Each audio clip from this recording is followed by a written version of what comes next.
Hey guys, Cap here. Another episode of Unchained with the Captain. Today we're going to be doing something a little bit different. Usually I do rants, but not today. I'm low on rants for some reason. Uh, People aren't doing enough to piss me off. I think that's what the main problem is here. So today we're going to start doing some movie reviews. The movie today is WarGames from 1983.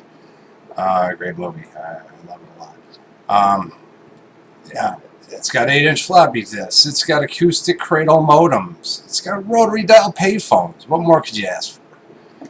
So without further ado, let's get to it. This is my review of WarGames.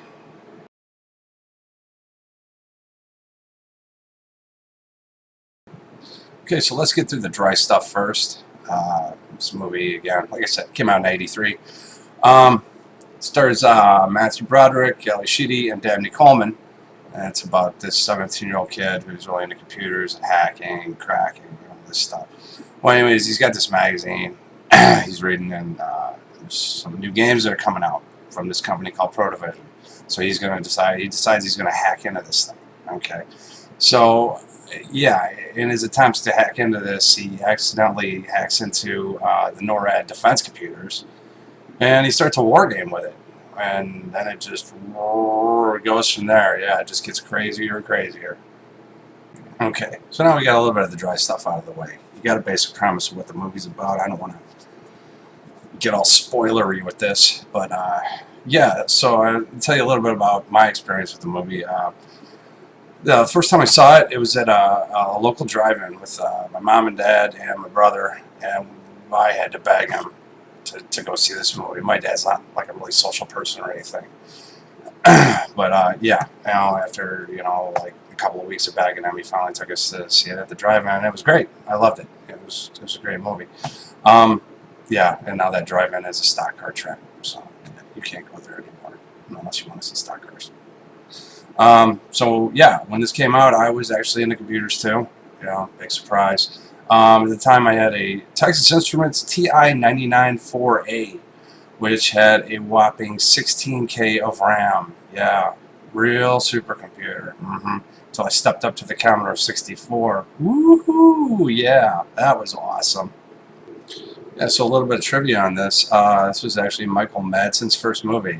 Michael Madsen, you probably know him best from Reservoir Dogs and Kill Bill 2. I think are a couple of his biggest roles. Yeah, you probably won't recognize him because now he's starting to look like a pumpkin in late November. And so I thought the music was good for the most part, soundtrack. But there was this one part where they're on a ferry or something. If you've seen the movie, you know what I'm talking about. It's like, oh, wow, wow, wow, wow, wow, wow, wow, wow, wow, wow.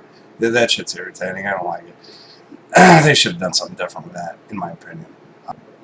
Yeah, so the computer that Matthew Broderick hacks into is called the Whopper, which I'm kind of surprised that Burger King didn't get in on this. I mean, maybe they could have had like some synergy, a tie-in or something, maybe a WarGames kids meal or something like that. I don't know. Just seems like, a loss of revenue for the BK people. Okay, so there's one scene in the movie that Matthew Broderick goes to talk to his computer buddies, Jim and Malvin. And Malvin's played by Eddie Deason, who is just straight up free, but he's always funny. He also shows up in this other movie called Laser Blast, if you can find it. And if you can find it, try and find the MST3K version, because it's hilarious. Yeah, seriously. But yeah, back to the Jim and Malvin scene. I liked it. I thought it was really good comic relief. I thought it maybe should have went on longer, or maybe they could have popped up later in the movie. I don't know how you get that done, but I mean, it just seemed like kind of a little bit of a waste of comic relief.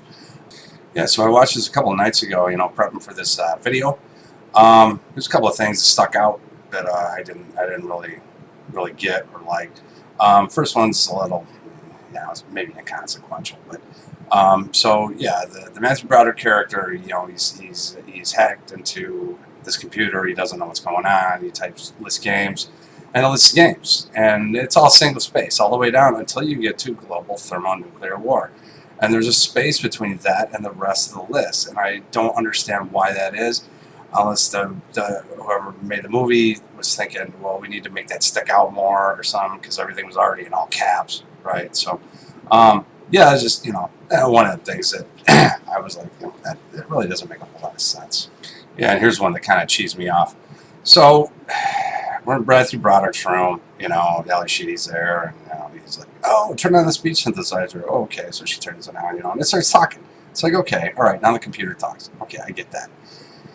But then, he gets taken by the FBI, and he ends up in Dabney Coleman's office, and he starts typing into his terminal there, and the terminal talks, and it's the same exact computer voice. What? Huh? It didn't talk before, that we saw. Why is it talking? And then in the war room at the end of the movie, it's still talking, and it's still using the same voice. What? Why? Huh? And here's something else. The Dabney Coleman character, he smokes like a Nazi in this movie. They're letting him smoke around these cray supercomputers. Yeah, I don't think so. That would not happen. There ain't no way. Not even in 1983. And the General Behringer character, was played by Barry Corbin, I think. He's constantly chewing tobacco in this movie. Red Man, if I remember correctly. Where is he spitting? Does he have a spit cup? Spit cups are, oh my God, they smell like shit. Where is he spitting all this tobacco? What do they got? The old-timey, Old West, brass spittoons all over the war room, so he's got a place to spit his chew? Come on, man. Okay, here's a little bit more pointless trivia about this movie. At some point, the L.A. Sheedy character goes over to Matthew Broderick's house, and he's upstairs, but the dad comes to the door, and the dad's doing a crossword puzzle. And the dad asks her if she'd ever heard of the word tumulus. Okay, and I actually did some research on this, and it is an actual fucking word. Yeah. It means having mounds or full of mounds. Look it up, dictionary.com. It's there. Yeah, seriously. Okay, so I got to mention this, and this is like a cautionary warning. There was a sequel to this. It was called WarGames: The Dead Code, and it is terrible from front to back. All right, nobody from the first movie is in it. They try to bring back that Stephen Falke character, but he's somebody else. I'm warning you. I'm saying, stay away from it. It's fucking terrible. It's just a horrible movie. I got sucked into it because I liked the first one, obviously. But yeah, don't watch it. It's horrible. It's just, oh my God, I can't even explain how bad it is. Maybe watch it just so you know how bad it is. But it is. It's a fucking rotten piece of shit movie. Okay, so I think that's all I got on my WarGames review this time. Thank you guys again for watching. Like and subscribe. If you like it, subscribe and get the updates. I've actually got, not a shitload of videos now. But, I mean, I got a good amount. So there's a lot of content on my channel now, I'm feeling like. And I'm trying to push out at least a couple of videos a week. So, I mean, I don't want this channel to get stale.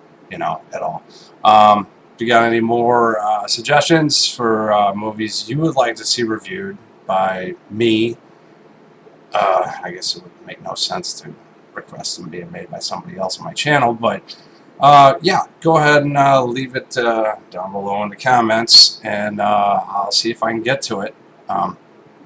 Also, I'm going to have my interview with my buddy JoJo. I'm going to get him up here in the next couple of weeks, and he's going to do an interview with me.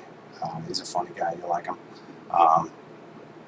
Yeah, so yeah, I think that's all I got for you guys. You are dismissed.